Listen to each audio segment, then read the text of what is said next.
montrera ma gloire, parce qu'il recevra ce qui est à moi et il vous l'annoncera.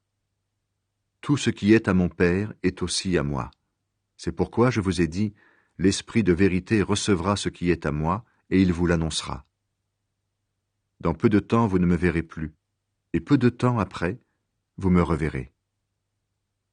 Alors quelques disciples de Jésus se disent entre eux, il nous a dit, dans peu de temps vous ne me verrez plus, et peu de temps après vous me reverrez. Il nous a dit aussi, je m'en vais auprès du Père. Qu'est-ce que cela veut dire? Les disciples disent encore, quand Jésus nous dit, dans peu de temps. Qu'est-ce que cela veut dire? Nous ne comprenons pas de quoi il parle. Jésus le sait. Les disciples veulent lui poser des questions. Il leur dit, vous cherchez entre vous le sens de ces paroles, dans peu de temps vous ne me verrez plus, et peu de temps après vous me reverrez. Eh bien, je vous le dis, c'est la vérité. Vous pleurerez et vous serez dans le deuil. Le monde, lui, sera dans la joie. Vous serez triste, mais votre tristesse deviendra de la joie.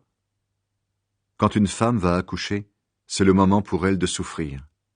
Mais quand l'enfant est né, elle ne se souvient plus de sa souffrance. Elle est dans la joie parce qu'elle a mis un enfant au monde. Vous aussi, maintenant vous êtes triste, mais je vous reverrai. Alors votre cœur sera dans la joie, et cette joie, personne ne pourra vous l'enlever. Ce jour-là, vous ne me poserez plus aucune question. Oui, je vous le dis, c'est la vérité, le Père vous donnera tout ce que vous lui demanderez en mon nom. Jusqu'à maintenant, vous n'avez rien demandé en mon nom. Demandez, et vous recevrez. Alors votre joie sera complète. Jésus a vaincu le monde. Je vous ai dit tout cela en utilisant des comparaisons. Mais le moment arrive où je n'utiliserai plus de comparaisons, je vous parlerai du Père clairement. Ce jour-là, vous prierez en mon nom, et je ne vous dis pas que je prierai le Père pour vous. En effet, vous m'aimez, et vous croyez que je suis venu de Dieu. C'est pourquoi le Père lui-même vous aime. Je suis venu du Père et je suis entré dans le monde. Maintenant, je quitte le monde, et je m'en vais près du Père. Les disciples de Jésus lui disent, « Voilà, maintenant tu parles clairement, tu ne parles plus en utilisant des comparaisons. Maintenant, nous savons que tu sais tout, et tu n'as pas besoin qu'on te pose des questions. Pour cela, nous croyons que tu es venu de Dieu. » Jésus leur répond, « Vous croyez maintenant? Eh bien, le moment arrive, et il est déjà là, où vous partirez de tous les côtés, chacun pour soi, et vous me laisserez seul. Pourtant je ne suis pas seul, parce que le Père est avec moi. Je vous ai dit cela pour que, par moi, vous ayez la paix. Dans le monde, vous allez souffrir. Mais soyez courageux. J'ai vaincu le monde.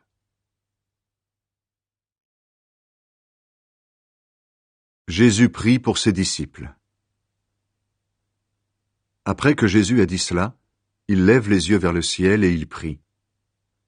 Père, le moment est arrivé. Donne de la gloire à ton Fils, pour que ton Fils te donne de la gloire. Tu lui as donné le pouvoir sur tous les êtres humains. Alors il donnera la vie pour toujours à tous ceux que tu lui as donnés. Et la vie pour toujours, c'est te connaître, toi, le seul vrai Dieu, et connaître celui que tu as envoyé, Jésus-Christ. Je t'ai donné de la gloire sur la terre et j'ai fini tout ce que tu m'as donné à faire. Maintenant, Père, donne-moi cette gloire que j'avais auprès de toi avant que le monde existe. J'ai fait connaître ton nom aux hommes. Tu les as pris dans le monde pour me les donner. Ils étaient à toi, tu me les as donnés, et ils ont obéi à ta parole. Maintenant, tout ce que tu m'as donné, ils savent que cela vient de toi. En effet, je leur ai donné les paroles que tu m'as données. Ils les ont reçues. Ils savent vraiment que je suis venu de toi, et ils croient que tu m'as envoyé. Moi, je prie pour eux. Je ne prie pas pour le monde, mais je prie pour ceux que tu m'as donnés. Oui, ils sont à toi. Tout ce qui est à moi est à toi. De même, tout ce qui est à toi est à moi, et ma gloire apparaît en eux. Maintenant je ne suis plus dans le monde, mais eux, ils sont dans le monde. Et moi, je vais auprès de toi. Père saint, garde-les par la force de ton nom, le nom que tu m'as donné. Ainsi ils seront un, comme toi et moi, nous sommes un. Quand j'étais avec eux, Je les ai gardés par la force de ton nom, le nom que tu m'as donné. Je les ai protégés, et aucun d'eux ne s'est perdu, sauf celui qui devait se perdre. Ainsi, ce qui est écrit dans les livres saints s'est réalisé. Maintenant, Père, je vais auprès de toi. Mais je dis ces paroles dans le monde pour qu'ils aient en eux-mêmes ma joie, une joie totale. Moi, je leur ai donné ta parole, et le monde les a détestés.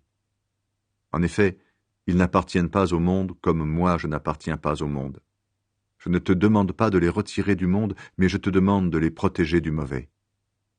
Ils n'appartiennent pas au monde comme moi je n'appartiens pas au monde.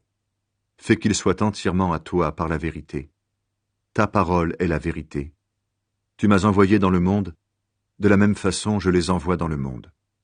Pour eux, je m'offre moi-même entièrement à toi. Alors ils seront eux aussi entièrement à toi par la vérité. Je ne prie pas seulement pour mes disciples, je prie aussi pour ceux qui croiront en moi à cause de leur parole. Que tous soient un. Père, tu vis en moi et je vis en toi.